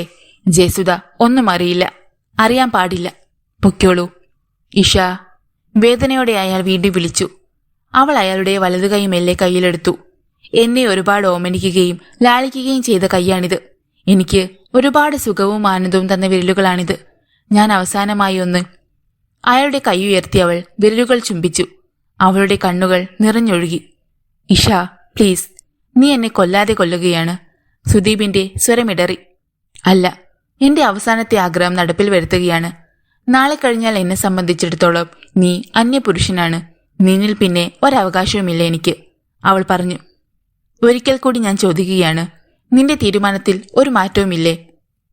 ഇല്ല സുദീപ്, ഈ വീട്ടിലേക്ക് വഴിതെറ്റി വന്നവളാണ് ഞാൻ. അതിന്റെ അർത്ഥം ഈ വീട് എന്റേതല്ലെന്നാണ്. എനിക്കിപ്പോൾ ഒരു ദുഃഖവുമില്ല. എന്നു മാത്രമല്ല സന്തോഷവുമുണ്ട്. നീ സമാധാനത്തോടെ പോകൂ. അയാൾ വീണ്ടും അവിടെ തന്നെ നിന്നു. അവൾ കളിമട്ടിൽ അയാൾ ഉന്തിത്തള്ളി മുറിയിൽ നിന്ന് പുറത്തേക്കിറക്കിയിട്ട് വാതിലടച്ചു. ഇഷയ്ക്ക് പിന്നെ സ്വയം നിയന്ത്രിക്കാൻ കഴിഞ്ഞില്ല. അവൾ പൊട്ടിക്കരഞ്ഞു. മതി വരുവോളം കരഞ്ഞു. അവൾക്ക് അന്ന് രാത്രിയിൽ ഉറങ്ങാൻ കഴിഞ്ഞില്ല. സുദീപുമായി ജീവിച്ച ഓരോ നിമിഷവും ക്രമം തെറ്റിയ ചലച്ചിത്രം പോലെ അവളുടെ മനസ്സിലൂടെ കടന്നുപോയി. അവൻ നല്ലവനായിരുന്നു, സ്നേഹമുള്ളവനായിരുന്നു. പക്ഷേ പുലരാറായപ്പോഴാണ് അവൾ ഒന്ന് മയങ്ങിയത്. രാവിലെ ഉണർന്നിട്ടും എഴുന്നേൽക്കാൻ മടിച്ച് ഏറെ നേരം അവൾ കിടന്നു. പക്ഷേ വാതിലിൽ ആരോ മുട്ടുന്നത് കേട്ടപ്പോൾ അവൾക്ക് എഴുന്നേക്കാതിരിക്കാൻ കഴിഞ്ഞില്ല. സബിതയാണ് വന്നത്. അവളെ കണ്ട് ഇഷ പുഞ്ചിരിച്ചു. എന്തിനായിരുന്നു ശ്രുതി ഞങ്ങളുടെ മുന്നിൽ ഈ നാടകം കളിച്ചത്? പതിഞ്ഞ സ്വരത്തിൽ അവൾ ചോദിച്ചു. ശ്രുതി അല്ലയെടുത്തി, ഇഷ എന്നാണ് പറയേണ്ടത്. പൂർണ്ണ മനസ്സോടെയാണോ സുദീപിനോട് ഇന്നലെ അങ്ങനെ പറഞ്ഞത്? അതെ. ആർക്കും ഒരു സംശയവും വേണ്ട. ഉപദ്രവിക്കാൻ ആഗ്രഹമുണ്ടായിരുന്നെങ്കിൽ എന്നെ എനിക്ക് അതാകാമായിരുന്നു. സുദീപ് പറഞ്ഞില്ലായിരുന്നെങ്കിൽ യഥാർത്ഥത്തിൽ ഞാൻ ആരാണെന്ന് നിങ്ങൾ ആരും ഒരിക്കലും അറിയില്ലായിരുന്നു. എങ്ങനെയാണ് നിന്നോട് നന്ദി പറയേണ്ടതെന്ന് എനിക്കറിയില്ല. 2 വീടുകളിലെ സന്തോഷം തല്ലിക്കെടുത്താൻ മുതിരാതിരുന്നതിന്. ഉണ്ണിയേട്ടൻ ശ്രുതിയെ ഫേസ് ചെയ്യാൻ വയ്യെന്ന് പറഞ്ഞു. അതുകൊണ്ടാണ് എന്നെ വിട്ടത്. ഉണ്ണിയേട്ടനും ഞാനും കുറച്ച് സ്വാർത്ഥത കാണിച്ചു. ഞങ്ങളോട് ക്ഷമിക്കുക. എന്താ സബിതേച്ചി എന്നോട് മാപ്പ് ചോദിക്കുകയോ? ആരും ഇല്ലാത്ത എനിക്ക് ഈ നാട്ടിൽ അഭയം തന്നവരല്ലേ നിങ്ങൾ. എനിക്ക് നന്ദിയേയുള്ളൂ, സ്നേഹവും. വിശ്വനാഥ പിള്ളയോ സദാമിനി അമ്മയോ ഈ അന്തർനാടകത്തെക്കുറിച്ച് ഒന്നും പറഞ്ഞതേയില്ല. നാളെ സുദീപിന്റെ കല്യാണം, അതുമാത്രമായിരുന്നു അവരുടെ മനസ്സിൽ നിറഞ്ഞു നിന്നിരുന്നത്. വിവാഹത്തലേന്ന് ധാരാളം അതിഥികൾ വന്നു. ചിലർ വരന് സമ്മാനങ്ങളുമായിട്ടാണ് വന്നത്. ഇഷ അവളുടെ മുറിയിൽ ഒളിച്ചിരിക്കാതെ താഴെ വന്നു. അതിഥി സൽക്കാരങ്ങളിൽ പങ്കുകൊണ്ടു. ഗർഭിണിയായ സ്ത്രീ വിശ്വനാഥ പിള്ളയുടെയോ സൗദാമിനിയമ്മയുടെയോ ഏതെങ്കിലും ബന്ധുവായിരിക്കുമെന്ന് എല്ലാവരും കരുതിയുള്ളൂ. പുറമേ പ്രസന്നതയുണ്ടായിരുന്നെങ്കിലും സുദീപിന്റെ മനസ്സിൽ ഒട്ടും സ്വസ്ഥതയില്ലെന്ന് അയാളുടെ മുഖം കണ്ടപ്പോഴൊക്കെ ഇഷയ്ക്ക് തോന്നി. അത് ഇല്ലാതാക്കാൻ സൗകര്യം കിട്ടിയപ്പോഴൊക്കെ അയാളോട് സൗഹൃദത്തോടെ സംസാരിക്കുകയും തരം കിട്ടിയപ്പോഴൊക്കെ എന്തെങ്കിലുമൊക്കെ പറഞ്ഞ് അവൾ മനസ്സ് മാറ്റാൻ ശ്രമിച്ചുകൊണ്ടിരുന്നു. വൈകുന്നേരം ഡോക്ടർ ദർശനയും വന്നു. ഡോക്ടറോട് ആ രഹസ്യം സബിതയോ കൃഷ്ണനെയോ വെളിപ്പെടുത്തുകയില്ലെന്ന് ഇഷയ്ക്കറിയാമായിരുന്നു. പക്ഷേ മറ്റൊരു രഹസ്യം മനസ്സിൽ സൂക്ഷിക്കുന്നതിന്റെ സ്വകാര്യ ആഹ്ലാദം ദർശനയുടെ വാക്കിലും പെരുമാറ്റത്തിലും ഉണ്ടായിരുന്നു. ഈ ആഴ്ച തന്നെ ശ്രുതി വന്ന് എന്നെ ഒന്ന് കാണണം. ആരും കേൾക്കാതെ ദർശന പറഞ്ഞു. വരാം ഡോക്ടർ. അവസാനത്തെ 1 മാസം ഒന്നുകിൽ ഹോസ്പിറ്റലിൽ തന്നെ താമസിക്കാം, അല്ലെങ്കിൽ താല്പര്യമില്ലെങ്കിൽ വേറെ എവിടെയെങ്കിലും ഞാൻ അക്കോമഡേഷൻ അറേഞ്ച് ചെയ്യാം. എവിടെയാണെങ്കിലും എനിക്ക് വിരോധമില്ല. പ്രസവം അതീവ രഹസ്യമായി നടത്തണം. കുഞ്ഞിനെ സബിതയ്ക്കും കൃഷ്ണനുണിക്കും കൈമാറണം. തന്നെ ഈ നാട്ടിൽ നിന്ന് പറഞ്ഞുവിടണം. ഇഷ ദീർഘമായൊന്ന് നിശ്വസിച്ചു. രാത്രി വളരെ വൈകിയാണ് എല്ലാവരും ഉറങ്ങാൻ കിടന്നത്. പിറ്റേന്ന് രാവിലെ സുദീപിനെയും കൊണ്ട് സബിതയും കൃഷ്ണനുണിയും കൂടി ക്ഷേത്ര ദർശനത്തിന് പോയി. അത് കഴിഞ്ഞാണ് വരൻ ഒരുങ്ങിയത്. വിവാഹത്തിൽ പങ്കെടുക്കാൻ വേണ്ടി ഇഷയ്ക്കും പട്ടുസാരി കിട്ടിയിരുന്നു. അവൾ അതാണ് ഉടുത്തത്. സബിത മുല്ലപ്പൂമാല കൊണ്ടുവന്ന് അവളുടെ തലയിൽ ചൂടിക്കൊടുത്തു. അപ്പോൾ സബിതയുടെ മനസ്സിലുണ്ടായിരുന്ന വികാരം എന്തായിരിക്കുമെന്നോർത്ത് അവൾ അത്ഭുതപ്പെടാതിരുന്നില്ല. സബിതയും കൃഷ്ണനെയും അവരുടെ കാറിലാണ് അവളെ കല്യാണ മണ്ഡപത്തിലേക്ക് കൊണ്ടുപോയത്. ഓഡിറ്റോറിയത്തിന് മുൻനിരയിൽ ഇരിക്കേണ്ട എന്നാണ് നേരത്തെ തന്നെ ഇഷ തീരുമാനിച്ചത്. സുദീപ് ജയസുധയുടെ കഴുത്തിൽ താലി ചാർത്തുന്നത് തനിക്ക് കാണണം. പക്ഷേ താൻ അത് കാണുന്നുണ്ട് എന്ന കാര്യം സുദീപ് കാണാൻ പാടില്ല. പക്ഷേ ഏറ്റവും മുമ്പിലുള്ള വരിയിൽ തന്നെയാണ് സബിത അവളെ കൊണ്ട് ചെന്നിരുത്തിയത്. പൂക്കൾ കൊണ്ട് മനോഹരമായി അലങ്കരിച്ച കല്യാണ മണ്ഡപം, ഓഡിറ്റോറിയം നിറയെ അതിഥികൾ, അണിഞ്ഞൊരുങ്ങിയ സ്ത്രീകൾ, കുട്ടികൾ, പരിചയം പുതുക്കുന്ന പുരുഷന്മാർ, ആഹ്ലാദം നിറഞ്ഞ സംഭാഷണങ്ങൾ, പൊട്ടിച്ചിരികൾ, അതിമധുരമായ ജുഗൽബന്ദി. ഒരു സ്വപ്നലോകം പോലെ തോന്നി ഇഷയ്ക്ക്. ഒരുപക്ഷെ ഈ വേദിയിൽ ഇതേ മുഹൂർത്തത്തിൽ സിൽക്ക് ഷർട്ടും കസവുമുണ്ടും ധരിച്ച ഭരനെ അച്ഛനും അമ്മയും കൂടി വേദിയിലേക്ക് കൊണ്ടുവന്ന് കല്യാണ മണ്ഡപത്തിൽ ഇരുത്തി. അവന്റെ മുഖത്തിന് പ്രസന്നത കുറവാണെന്ന് ഇഷയ്ക്ക് തോന്നി. സർവാഭരണ വിഭൂഷിതയായ വധുവിനെ താലപ്പൊലിയുടെ അകമ്പടിയോടെ അച്ഛനും അമ്മയും വേദിയിലേക്ക് കൊണ്ടുവന്നു വരന്റെ അടുത്തിരുത്തി. ലജ്ജ കൊണ്ട് അവളുടെ മുഖം അല്പമൊന്നു കുനിഞ്ഞു. അപ്പോഴാണ് അവനെ തന്നെ നോക്കിയിരുന്ന ഇഷയെ സുദീപ് കണ്ടത്. ദീപ്തമായ ആ മുഖം പെട്ടെന്ന് അവന്റെ മനസ്സിലേക്ക് ഒരുപാട് ഓർമ്മകളെ കൊണ്ടുവന്നു. അടുത്തിരുന്ന ജയസുധയെ അവൻ മറന്നു. കല്യാണ മണ്ഡപം മറന്നു. അതിഥികളെ മറന്നു. സുദീപ് അവന്റെ ചുമലയിൽ കൃഷ്ണനുണ്ണി ഒന്ന് തൊട്ടു. അവൻ മുഖം തിരിച്ച് അയാളെ ഒന്ന് നോക്കി. കൃഷ്ണനുണ്ണി ഒന്നും പറഞ്ഞില്ല. പക്ഷേ അയാളുടെ നോട്ടത്തിന്റെ അർത്ഥം അവന് മനസ്സിലായി. ജുഗൽബന്ദി അപ്പോൾ കല്യാണ കച്ചേരി പാടുകയായിരുന്നു. മുഹൂർത്തത്തിന് ഇനി സെക്കൻഡുകൾ മാത്രം ബാക്കി. ഇഷയുടെ നേർക്ക് പിന്നെ സുദീപ് നോക്കിയതേയില്ല. അവളുടെ മുഖം കണ്ടാൽ മഞ്ഞച്ചരടിൽ കോർത്ത് താലിയെടുത്ത് അവന്റെ കയ്യിലേക്ക് വിശ്വനാഥ പിള്ള കൊടുത്തു. വിറയ്ക്കുന്ന കൈകളിലേക്ക് അവനത് വാങ്ങി. ലജ്ജയോടെ മുഖമൊന്ന് കുനിച്ചിരുന്നതേയുള്ളൂ ജയസുധ. മുഹൂർത്തമായില്ലേ? ആരോ ചോദിച്ചു. ഉവ്. എങ്കിപ്പെന്നെ ഇനി താമസിക്കേണ്ട. ജയസുധയുടെ അടുത്തേക്ക് അല്പമൊന്ന് ചാഞ്ഞിരുന്ന് സുദീപ് അവളുടെ കഴുത്തിലേക്ക് താലി കെട്ടി. വായ്ക്കുരവ ഉയർന്നു. പുഷ്പങ്ങൾ വർഷിക്കപ്പെട്ടു. ജയസുധയുടെ അച്ഛൻ എടുത്തുകൊടുത്ത പുഷ്പഹാരം അവൾ സുദീപിന്റെ കഴുത്തിൽ ചാർത്തി. അവനും അവളുടെ കഴുത്തിൽ പൂമാലയിട്ടു. ഒരു പ്രതിമയെപ്പോലെ അതെല്ലാം നോക്കി ഇഷയിരുന്നു. വധുവായി കല്യാണ മണ്ഡപത്തിൽ സുദീപിന്റെ സമീപത്തിരിക്കുന്നത് ജയസുധയല്ല, അത് ഞാനാണ്, ഈ ഇഷ. ചടങ്ങുകൾ ഓരോന്നായി നടന്നു. ജയസുധയുടെ അച്ഛൻ വധുവിന്റെ കൈപിടിച്ച് വരന്റെ കയ്യിൽ ഏൽപ്പിച്ചു കൊടുത്തു. ഫ്ലാഷുകൾ മിന്നി. വധുവിന്റെ കൈപിടിച്ച് വരൻ കതിർമണ്ഡപത്തിന് 3 വലം വെച്ചു. ജുഗൽബന്ദി അവർക്ക് ആശംസകൾ നേർന്നു. അപ്പോഴാണ് ഇഷയുടെ ചെറിയ ഹാൻഡ് ബാഗിനുള്ളിൽ മൊബൈൽ ബെല്ലടിച്ചത്. അവൾ അതെടുത്തു നോക്കി. ജമുനയാണ് വിളിക്കുന്നത്. കല്യാണത്തിന് വരാമെന്ന് പറഞ്ഞിരുന്നതാണ് അവൾ. ഓഡിറ്റോറിയത്തിലെ ശബ്ദങ്ങൾക്കിടയിൽ ഫോണിൽ സംസാരിച്ചാൽ ശരിയാവില്ല. അവൾ എഴുന്നേറ്റ് തിരക്കിനടിയിലൂടെ പുറത്തേക്ക് നടന്നു. ഹലോ ജമുന, നീ കല്യാണ മണ്ഡപത്തിലാണ് അല്ലേ? അതെ, അവിടുത്തെ സംഗീത കച്ചേരി കേൾക്കുന്നുണ്ട്. കല്യാണം കഴിഞ്ഞു. നീ എന്താണ് വരാഞ്ഞത്? അത് പറയാനാണിപ്പോൾ വിളിച്ചത്. ഇഷ പുറത്തു വന്നു. വെളിയിൽ ധാരാളം കാറുകൾ പാർക്ക് ചെയ്തിരിക്കുന്നു. നല്ല വെയിൽ. ഒരറ്റത്ത് ഇത്തിരി തണലുമായി നിന്നിരുന്ന ചെമ്പകമരത്തിന്റെ ചുവട്ടിലേക്ക് അവൾ ചെന്നു നിന്നു. പറ. ഇന്നലെ രാത്രിയിൽ അമ്മച്ചിക്ക് ഒരു ശ്വാസം മുട്ടലുണ്ടായി. ഹോസ്പിറ്റലിൽ കൊണ്ടുചെന്നപ്പോൾ അവർ അഡ്മിറ്റാക്കി. രാവിലെ കല്യാണത്തിന് വരാൻ പറ്റുമെന്നായിരുന്നു പ്രതീക്ഷ. പക്ഷേ ഞാനിപ്പം അമ്മച്ചിയുടെ കൂടെ ഹോസ്പിറ്റലിലാ പോയിരിക്കുകയാണ്. അമ്മച്ചിക്ക് ആശ്വാസം തോന്നുന്നുണ്ടോ? രാത്രിയിൽ ഉറങ്ങിയതേയില്ല. ഇപ്പോ കുറവുണ്ട്, ഉറക്കമാണ്. നമ്മുടെ ഫ്രണ്ട്സ് ആരെങ്കിലും വന്നോ? ജിമണു ചോദിച്ചു. ഇല്ല, പോകില്ലെന്നാണ് എന്നോട് എല്ലാവരും പറഞ്ഞത്. പക്ഷേ ഇപ്പോൾ എനിക്ക് തോന്നുന്നു കല്യാണത്തിന് വരേണ്ടിയിരുന്നു എന്ന്. ഇപ്പോ എനിക്ക് അവനോട് സിമ്പതിയുണ്ട്. എന്തിന്? അവസാന സമയത്തെങ്കിലും അവനൊരു വീണ്ടു വിചാരമുണ്ടായല്ലോ. ഞാനൊന്ന് മൂളിയിരുന്നെങ്കിൽ അവനും ജയസുധയും തമ്മിലുള്ള വിവാഹം നടക്കില്ലായിരുന്നു. പക്ഷേ എന്റെ സന്തോഷത്തിനു വേണ്ടി ഒരുപാട് പേരെ വേദനിപ്പിക്കാൻ എനിക്ക് മനസ്സ് വന്നില്ല. എന്റെ വയറ്റിൽ കിടക്കുന്ന കുഞ്ഞ് അവന്റേതാണെന്ന് അവന് ബോധ്യപ്പെട്ടല്ലോ. അത് മതിയായിരുന്നു എനിക്ക്. ചിലപ്പോൾ എന്നേക്കാൾ അവൻ അർഹിക്കുന്നത് ജയസുധയായിരിക്കും. ശരി, ആ കാര്യമൊക്കെ വിട്. എനിക്ക് വേറൊരു കാര്യം പറയാനുണ്ട്. എന്താണ്? അതറിയാൻ ഇഷയ്ക്ക് ആകാംക്ഷയായി. നിന്റെ ആ ഫ്രണ്ട് അരുൺ തോമസ് ഇല്ലേ? അയാളെ ഞാൻ പ്രേമിച്ചു തുടങ്ങിയോ എന്നൊരു സംശയം. ഓ, ഗ്രേറ്റ് ന്യൂസ്, ഇഷ സന്തോഷത്തോടെ പറഞ്ഞു. കക്ഷിക്കും എന്നോട് സംസാരിക്കാൻ നല്ല താല്പര്യമുണ്ട്. ദിവസം 2 തവണയെങ്കിലും വിളിക്കാറുണ്ട്. ഇടയ്ക്ക് മെസ്സേജ് അയക്കാറുണ്ട്. അവസാനം നീ പറ്റിയ ആളെ കണ്ടുപിടിച്ചു അല്ലേ? പക്ഷെ ഞങ്ങൾ പരസ്പരം ഒന്നും തുറന്നു പറഞ്ഞിട്ടില്ല. വിഷമിക്കേണ്ട, അരുണിനോട് ഞാൻ സംസാരിക്കാം. അയ്യോ വേണ്ട, താല്പര്യമുണ്ടെങ്കിൽ ഇങ്ങോട്ട് പറയട്ടെ. അതല്ലേ അതിന്റെ ഒരു രീതി. Okay, all the best, Isha ആശംസിച്ചു. ബാംഗ്ലൂർ എനിക്കും അടുത്തു. And I hate to be a team leader.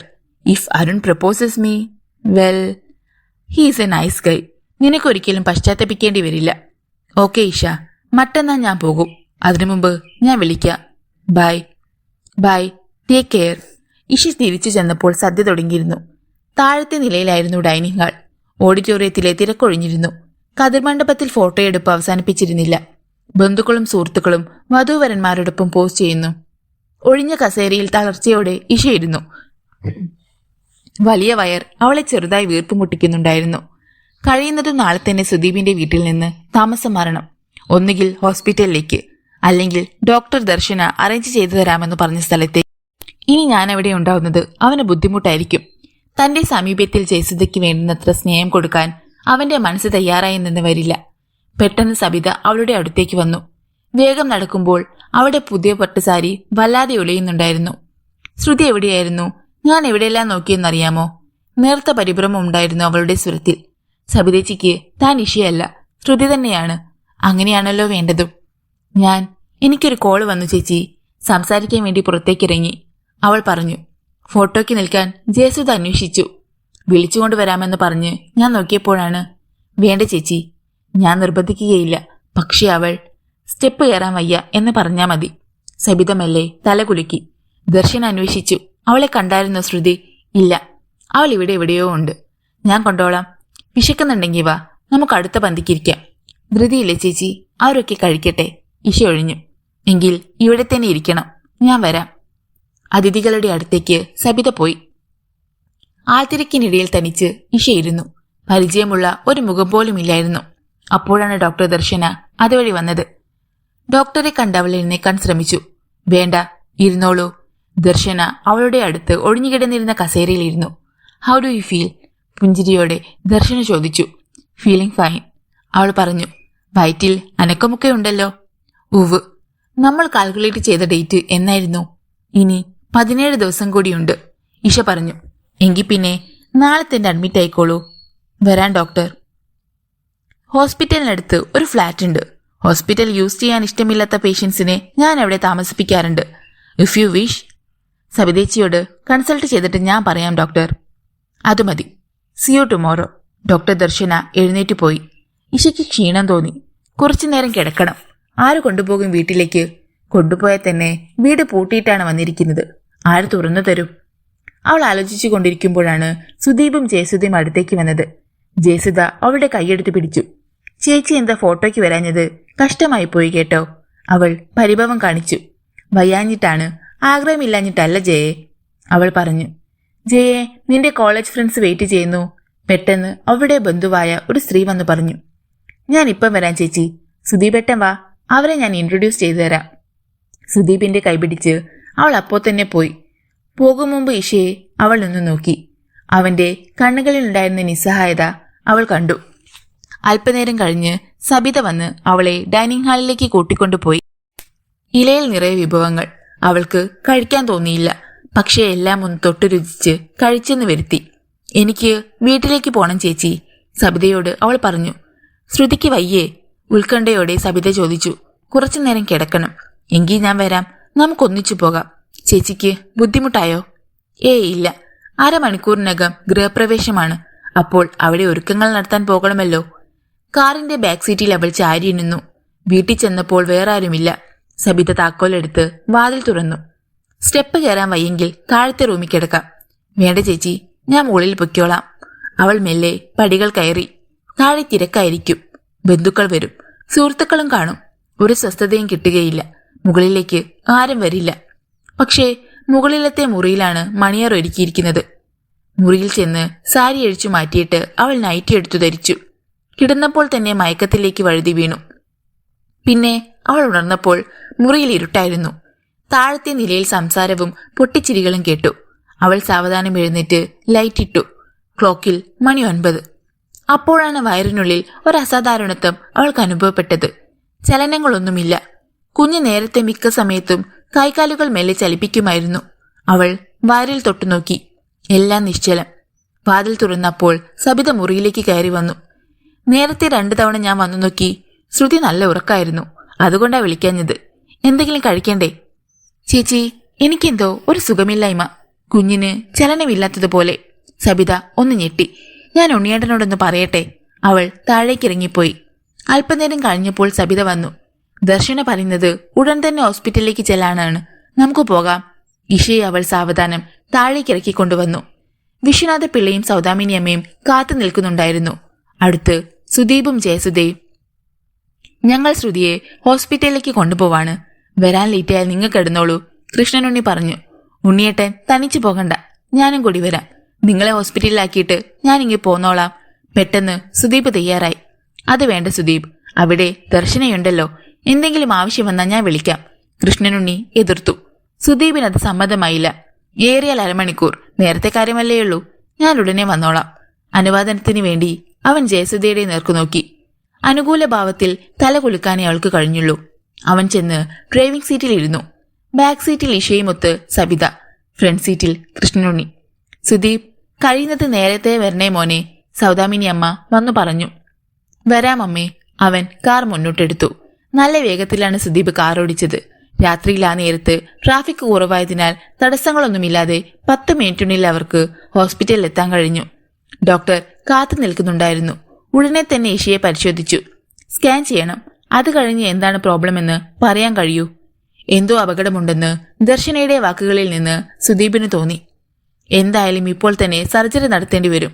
ശ്രുതിയുടേത് B negative blood ആണ്. ആരുടെയെങ്കിലും കിട്ടുമോ? ബ്ലഡ് കുറച്ച് വേണ്ടിവരും. കൃഷ്ണനുണ്ണിയുടെ മുഖത്തേക്ക് നോക്കിയാണ് ദർശന പറഞ്ഞത്. ഞാനൊന്ന് ട്രൈ ചെയ്യാം. പോക്കറ്റിൽ നിന്ന് മൊബൈൽ എടുത്തുകൊണ്ട് അയാൾ പുറത്തേക്ക് പോയി. സ്കാൻ ചെയ്ത് നോക്കിയപ്പോൾ കുഴപ്പമുണ്ട്. ഞാൻ ഭയപ്പെട്ടതുപോലെ തന്നെയാണ്. അംബ്ലിക്കൽ കോഡ്, അതായത് പൊക്കിൾക്കൊടി കുഞ്ഞിന് കഴുത്തിനു ചുറ്റും കുരുങ്ങി മുറുകിയിരിക്കുന്നു. സർജറിക്ക് ആരെങ്കിലും ഒപ്പിട്ട് തരണം. ഉണ്ണിയേട്ടെ പുറത്തോട്ട് പോയല്ലോ, വന്നില്ലല്ലോ ദർശനെ, വേവലാതിയോടെ പറഞ്ഞു. അത് സാരമില്ല ചേച്ചി, ആണുങ്ങൾ ആരെങ്കിലും ഒപ്പിട്ട് തന്നാ പോരെ, ഞാനുണ്ടല്ലോ ഇവിടെ. സർജറിക്കുള്ള സമ്മതപത്രം സുദീപ് ഒപ്പിട്ട് കൊടുത്തു. ഉടൻ തന്നെ ഇഷയെ ഓപ്പറേഷൻ തിയേറ്ററിലേക്ക് കൊണ്ടുപോയി. അപ്പോഴാണ് കൃഷ്ണനുണ്ണി വന്നത്. 2 പേരെ കിട്ടി. അവർ വന്നുകൊണ്ടിരിക്കുകയാണ്. ഇനി നീ പൊയ്ക്കോളൂ സുദീപ്, മണി 10 കഴിഞ്ഞില്ലേ, ജയസുധയ്ക്ക് എന്ത് തോന്നും? അയാൾ പറഞ്ഞു. എന്തായാലും സർജറി കഴിഞ്ഞിട്ടേ ഞാൻ പോകുന്നുള്ളൂ. ഉറച്ച സ്വരമായിരുന്നു സുദീപിന്റേത്. കൃഷ്ണനുണ്ണിയും സബിതയും അവനെ പകച്ചു നോക്കി.